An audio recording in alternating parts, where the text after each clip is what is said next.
Gracias por continuar en nuestra sintonía. Avanza la mañana 7:18 y ahora conectamos con nuestro entrevistado, señores. Ya estamos en el escenario de las entrevistas y hoy nos acompaña Richard Medina. Él es técnico del Gabinete de Economía del Partido de la Liberación Dominicana y con él vamos a conversar muchos temas de su interés, del bolsillo, del presupuesto, de los chelitos. Buenos días, caballero. Bienvenido a Despierta RD. Muy buenos días. Para mí es un placer estar por primera vez en Despierta RD, Yudelki, Mari Carmen y Martina. Para mí es un placer estar acá. Richard, en la portada tiene buena memoria, que por primera vez se aprendió los nombres de nosotros. Una vez. Es fácil aprendérselo, ustedes son bastante cordiales. Muchísimas gracias. En la portada del periódico El Nuevo Diario, hoy sale un tema muy importante y es que a febrero de este año 2025 el gobierno tiene un déficit fiscal de más de 7,000 millones de pesos. ¿Cuáles son las causas de ese déficit? Bueno, el déficit fiscal ese es en el mes. Al final del año va a ser más de 220,000 millones de pesos, lo que se tiene presupuestado. Y la causa del déficit es que estamos gastando mucho más de lo que ingresamos.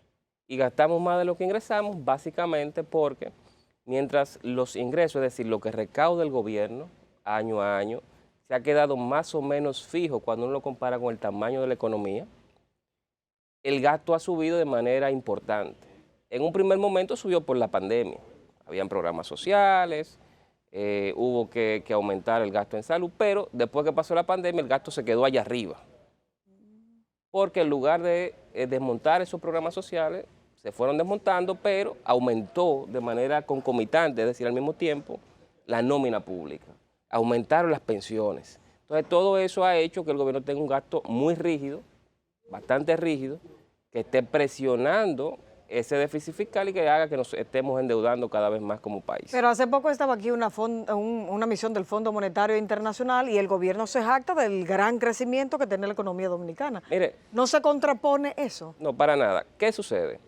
República Dominicana es un país que, si usted lo toma de 2013 a 2019, creció 6%. Es el crecimiento más alto de América Latina en ese periodo y uno de los más altos del mundo. O sea, República Dominicana crece de manera consistente. Ahora bien, si usted toma los últimos 3 años de crecimiento, hemos crecido 4,5. O sea, que hemos crecido menos de lo que crecíamos antes. Y si usted toma los últimos 2 años, crecimos 3,7, una cosa así. O sea, que estamos creciendo cada vez menos.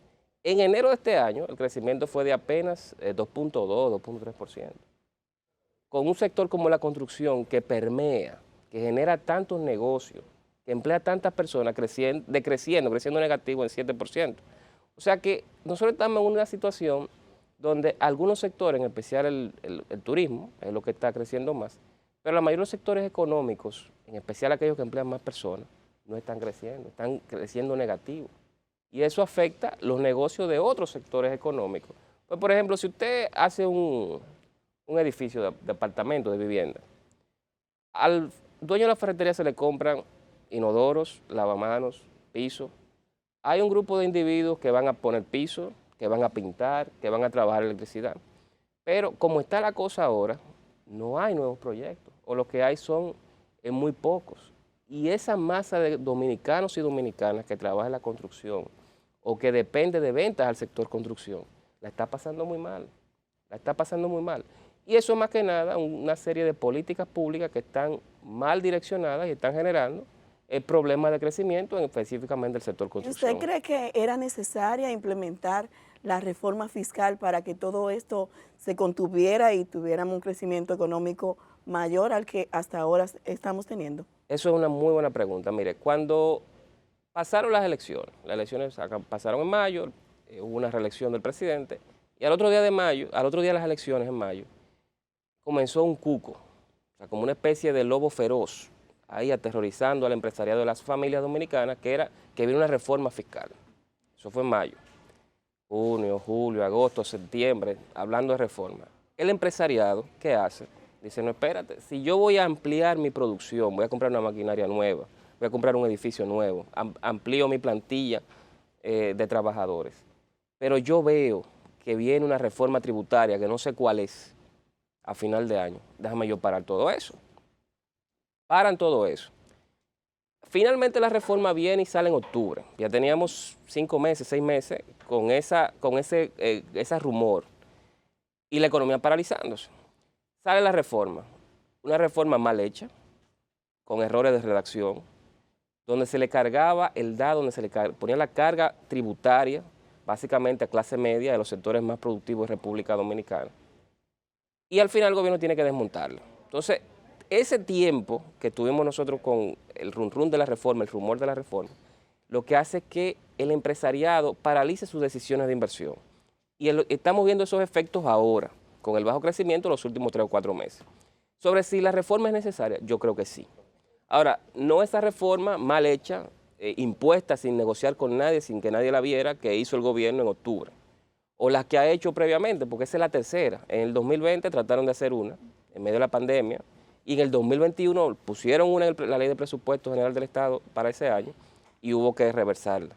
Entonces, esa reforma de ahora, de octubre del 24, yo creo que fue mal hecha, o sea que yo no, ni de relajo pensaría en hacer algo así, sino en un pacto fiscal, que como se llama, más secuenciado, que se vean cuáles sectores económicos pueden aguantar más carga, y evidentemente que como primer paso, que el gobierno diga, vamos, yo le voy a pedir a ustedes mayor contribución de impuestos como ciudadanía, pues yo voy a también apretarme el cinturón y voy a frenar el gasto, porque no podemos ver aumentos de nómina como lo estamos viendo, y luego pedir aumento de impuestos. ¿Qué puede esperar la población entonces con ese panorama que usted está pintando? Si hay un sinnúmero, por ejemplo, de obras que están iniciadas, que no están terminadas, de todas las índoles en el sector salud, hay mucha demanda de las condiciones de los hospitales, un sinnúmero de obras que están ahí, entonces, ¿qué puede esperar la población en lo que le resta a esta administración? Bueno, aquí se está conjugando dos cosas. Uno, no hay dinero para obras públicas, y otra, que los gestores de esas instituciones que deben construir esas obras públicas, en su mayoría, no están haciendo un buen trabajo. Digo que no hay dinero para obras públicas por lo siguiente. Yo había dicho que los ingresos se quedaron más o menos fijos y el gasto ha subido. Ahora, y que el déficit va a aumentar. El déficit va a aumentar y la deuda, por lo tanto, va a aumentar. Y si aumenta la deuda, aumenta el pago de intereses. El problema de República Dominicana hoy no es tanto el tamaño de la deuda. El problema de la República Dominicana hoy es el tamaño de la factura de intereses de esa deuda. Nosotros estamos pagando, o vamos a pagar este año, está en presupuesto, 298.000 millones de pesos en intereses de la deuda. Quizás suba un poquito más porque el dólar está subiendo. El único gasto mayor que ese es el presupuesto de educación, que ahora es 3.8% del PIB.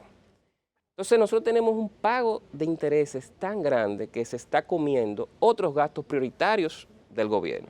Y el único gasto prioritario que es flexible, es decir, que el gobierno puede ajustar hacia la baja de manera rápida, es precisamente el gasto de obras públicas, que se le llama en economía gasto de capital o gasto de infraestructura. Por eso es que vemos que casi no hay dinero para terminar obras.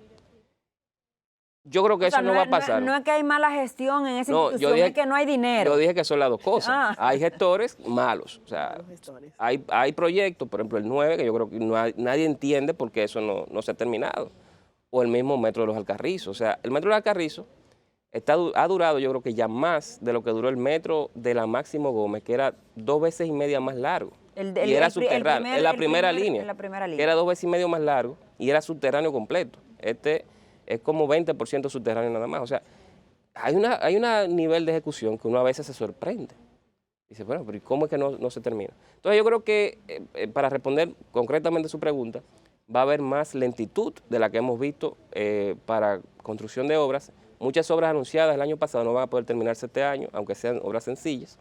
Y tercero, creo que el gobierno va a tratar de buscar más presupuesto para obras públicas cuando cambie o modifique el presupuesto a mitad de año. Y el dólar va a seguir subiendo, se va a estabilizar. El país está preocupado porque todo el mundo sabe que si el dólar sube, todo sube, porque somos una cadena. Mire, dependemos mucho de eso. Es una pregunta bastante compleja.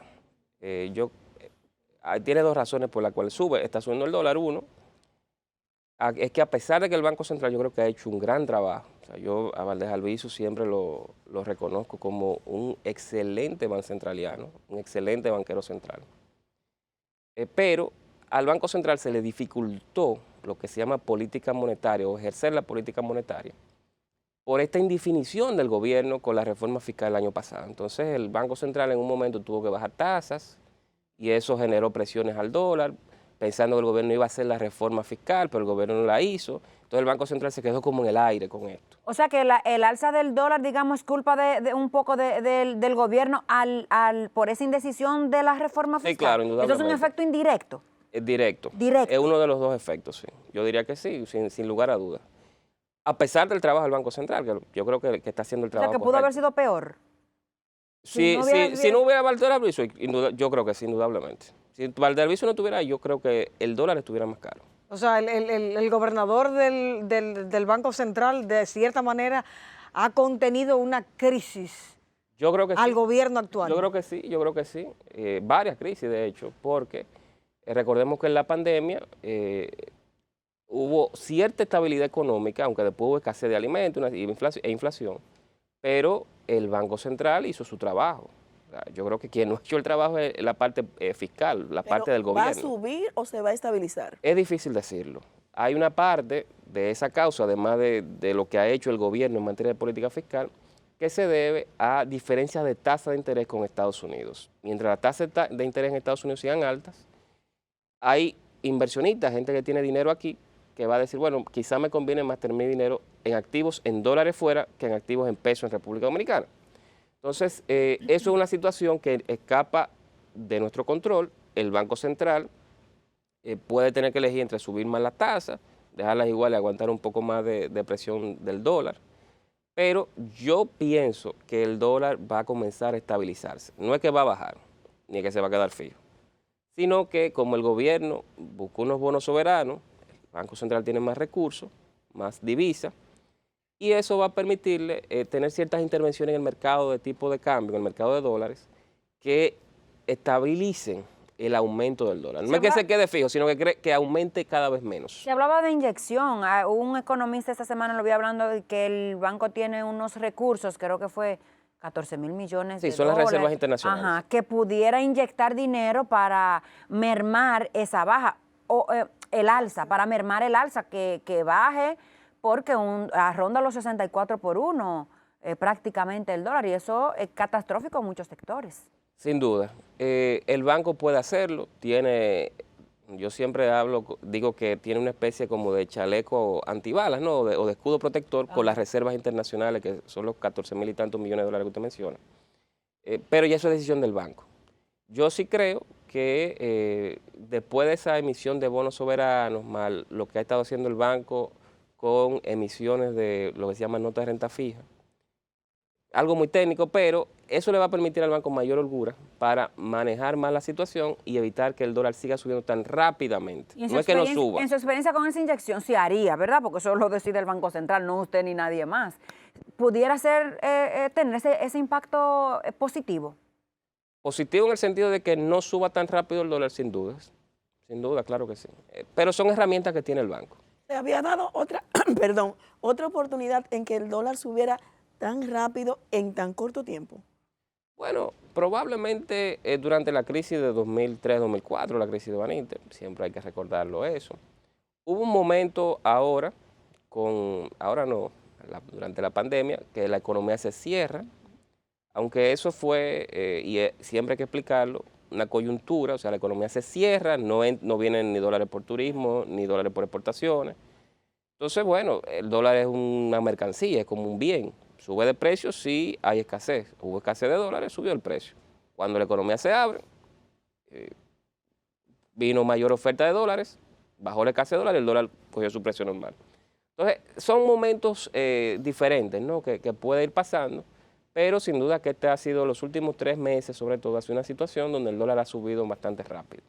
Richard, se está hablando mucho de tierras raras. Ayer precisamente la embajadora de Canadá en el país había expresado que el gobierno de su país tiene interés de apoyar a las autoridades dominicanas en cuanto a la exploración.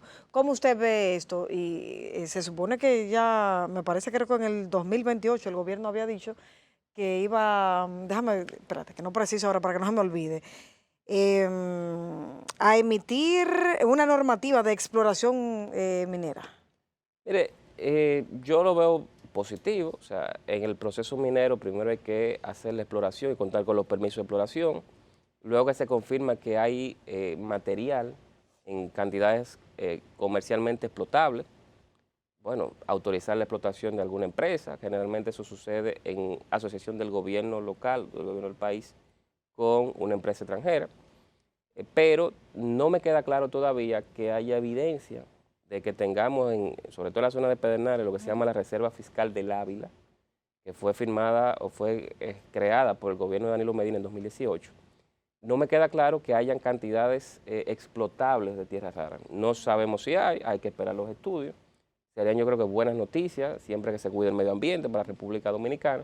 Ahora bien, tierras raras, o los minerales tierras raras, son 17 elementos químicos de la tabla periódica que sirven más que nada para hacer baterías eléctricas, para hacer armamento, para hacer dispositivos de reactores nucleares. O sea, tiene una amplia gama de usos y son muy demandados. Ahora bien, hay algunos que son más abundantes que otros. Entonces, dependiendo de la composición que tú tengas dentro de una mina donde tú explotes tierras raras, pues tú vas a ganar más dinero o menos dinero.